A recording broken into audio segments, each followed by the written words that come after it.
हमारे चैनल में आपका बहुत बहुत स्वागत है। सभी को मेरा नमस्कार। नवरात्रि की आप सभी को ढेर सारी शुभकामनाएं। आज हम सुनेंगे दुर्गा सप्तशती का दूसरा अध्याय। तो आइए वीडियो शुरू करती हैं। चैनल पर अगर नई हैं तो पहले चैनल को सब्सक्राइब करें। मेधा ऋषि ने कहा कि प्राचीन समय में राक्षस राज महिषासुर और देवताओं के राजा इंद्र के बीच 100 वर्षों तक भयंकर युद्ध हुआ। शक्तिशाली राक्षसों ने देवताओं की सेना को परास्त कर दिया। सभी देवताओं को पराजित करने के बाद महिषासुर इंद्र बन बैठा। ब्रह्मा जी को साथ लेकर सभी देवता महादेव और भगवान विष्णु के पास गए। देवताओं ने महिषासुर से हुए युद्ध की पूरी कथा विस्तार से सुनाई।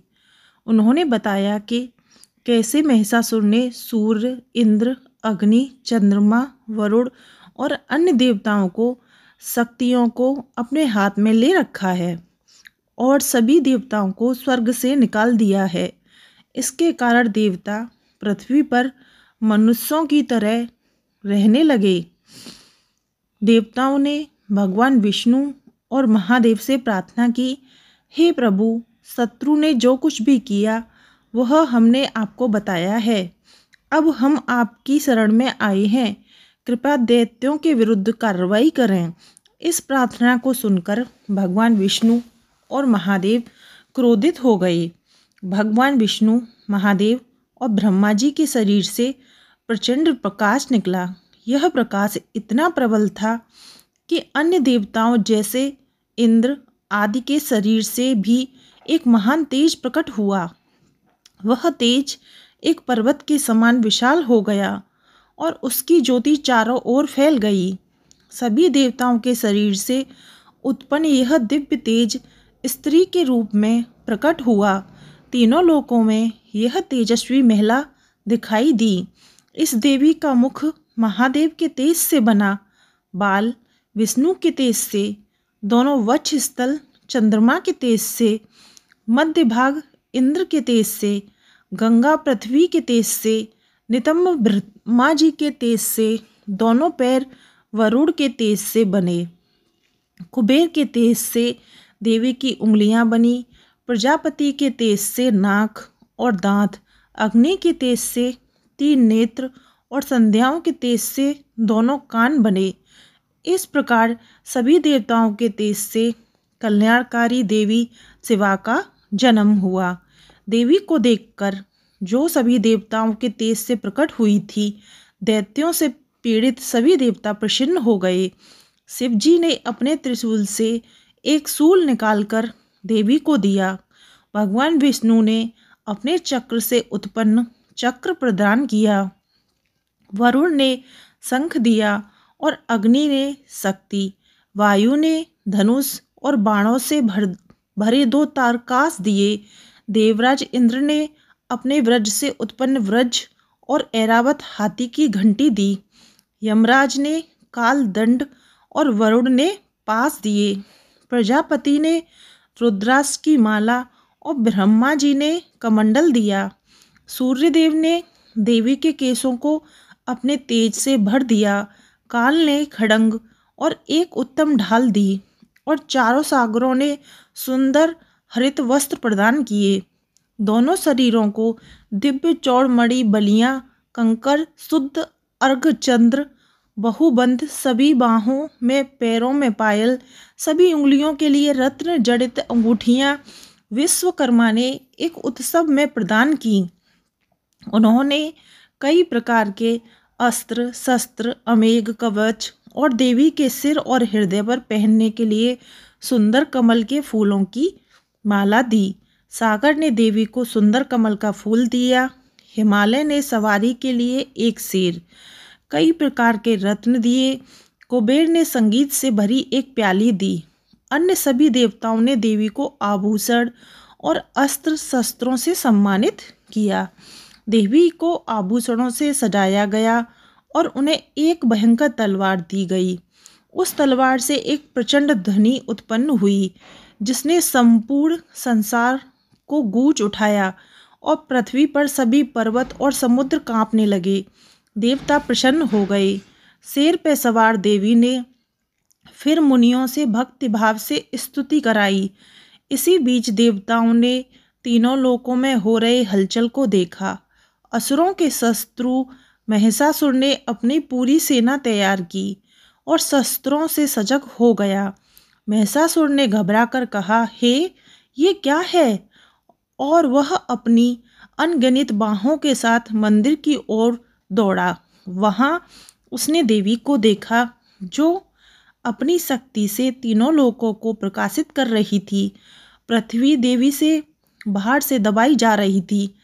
उनके मुकुट से आकाश में रेखाएं उत्पन्न हो रही थीं और उनके धनुष की डोरी तेजी से चमक रही थी। सभी देवी देवताएं वहां एकत्र हो रहे थे। देवी हजारों हाथों में फैलकर खड़ी थी और राक्षसों और देवी के बीच युद्ध शुरू हुआ। कई प्रकार के अस्त्रों का प्रयोग होने लगा। सभी दिशाओं में उनकी ज्योति से अभायुक्त हो गई। महिषासुर की सेना के सेनापति राक्षस चिचुर और उद्रग नामक असुर ने देवी के साथ युद्ध किया। असुर महिषासुर ने अपनी पूरी सेना, जिसमें 60,000 रथी थे, के साथ युद्ध भूमि पर प्रवेश किया। उसके साथ असुरों का एक बड़ा दल था, जिसमें महाहुन नामक असुर 1 करोड़ रथियों के साथ, महाअसुर असलोमा 5 करोड़ रथियों के साथ और एक अन्य असुर बिडाल हाथियों और घोड़ों के साथ युद्ध करने के लिए आया। इसके अलावा 10,000 रथ, हाथी और घोड़े लेकर कई अन्य असुरों ने देवी के साथ युद्ध किया। महेश्वर भी अपने 7 करोड़ों रथ, घोड़े, हाथियों को लेकर युद्ध भूमि में पहुंचे। उन्होंने तोमर, बिंदीपाल, शक्ति, मूसल, खड़ांग, परुष, पुटीस जैसे असुरों के अस्त्रों से युद्ध किया। असुर देवी पर विभिन्न प्रकार से आक्रमण कर रहे थे। कुछ शक्तियां फेंक रहे थे, कुछ मुट्ठियों से प्रहार कर रहे थे और कुछ देवी को मारने के लिए दौड़ रहे थे। लेकिन देवी ने उन असुरों के अस्त्रों को अपने अस्त्रों से काट डाला, जैसे वह कोई शस्त्रों का खेल खेल रही हों। देवी के चेहरे पर क्रोध और दया का मिश्रित रूप दिखाई दे रहा था। यह दृश्य देखकर देवता और ऋषि स्तुति करने लगे। फिर देवी ने अपनी शक्तियों से उन असुरों पर आक्रमण करना शुरू कर दिया। देवी के शेर ने आक्रोशित होकर समुद्र में ऐसे दौड़ना शुरू किया जैसे कोई बहान हो। उस दौरान आग फैलने लगी और देवी के सांस से लाखों गढ़ उत्पन्न हुए। पुरुष, भिंदीपाल तथा पटीस उन गढ़ों पर खड़े होकर युद्ध कर रहे थे और उन्होंने पेटिस जैसे अस्त्रों से युद्ध किया। ढोल, मृदंग और शंकर के मंत्रों से त्रिशूल बजने लगे। देवी ने उसे त्रिशूल दिया और शक्ति वर्षा तथा खड़ंग जैसे अस्त्रों से उसने असुरों को मारा। उसने घंटी की आवाज़ से कई असुरों को सम्मोहित किया, उन्हें धरती पर गिरा दिया। देवी ने कई असुरों को नज़दीक पकड़कर उन्हें पृथ्वी पर घसीट लिया और खड़ंग से कई को मारा। कुछ असुर जमीन पर गिरकर मर गए। कुछ राक्षस मुस्लिम बनकर खून उगलने लगे। कई असुर बाड़ों और बांधों के हमलों से मर गए। इस प्रकार देवी ने अपने अपार शक्ति और युद्ध कौशल से महिषासुर और उसके दल को नष्ट कर दिया।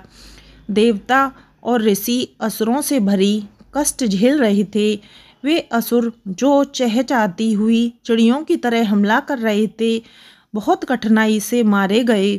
भूतों के हाथ कट गए और उनके शरीर के चितड़े चितड़े हो गए। असुरों के सिर कट गए, उनके धड़ कट दिए गए और बहुत से असुर पृथ्वी पर गिरकर मर गए। कुछ असुरों की आंख एक एक करके काटी गई और कई असुरों के शरीर को आधे आधे करके काट दिया गया। अनेक असुरों का संहार देवी ने अपनी शक्ति और उनकी लाशें पृथ्वी पर बिखर गईं। बहुत से असुरों के सिर कटने के बावजूद वे फिर से खड़े हो गए, हाथियों को पकड़कर खड़े हो गए और देवी से युद्ध करते रहे। युद्ध भूमि खून से सनी हुई थी, जहां असुरों के सिर, हाथी, घोड़े, टूटे हुए रथ और शव बिखरे हुए थे। खून की नदियां बह रही थीं। देवी की शक्तियों से उस युद्ध का रूप ऐसा हो गया जैसे अग्नि सूखे वृक्षों और लकड़ी के ढेर से तेजी से जला देती है। वहीं देवी के शेर ने एक गहरा गर्जन किया और ऐसा प्रतीत हुआ जैसे वहां असुरों की आत्मा को नष्ट कर रहा हो। देवी के चरणों में देवता और ऋषि फूलों की वर्षा कर रहे थे और देवी की स्तुति कर रहे थे। इस प्रकार महिषासुर और उसके सैन्य का संहार कर देवी ने युद्ध को समाप्त कर दिया। यह युद्ध का दूसरा अध्याय महिषासुर सैन्यवध के रूप में संपन्न हुआ। तो यहाँ पर दुर्गा सप्तशती का दूसरा अध्याय समाप्त हुआ। कल हम आपको सुनाएंगे दुर्गा सप्तशती का तीसरा अध्याय। वीडियो सुनने के लिए चैनल को सब्सक्राइब करें और वीडियो पसंद आई हो तो भी चैनल को सब्सक्राइब करें। आप सभी को नवरात्रि की ढेर सारी शुभकामनाएं।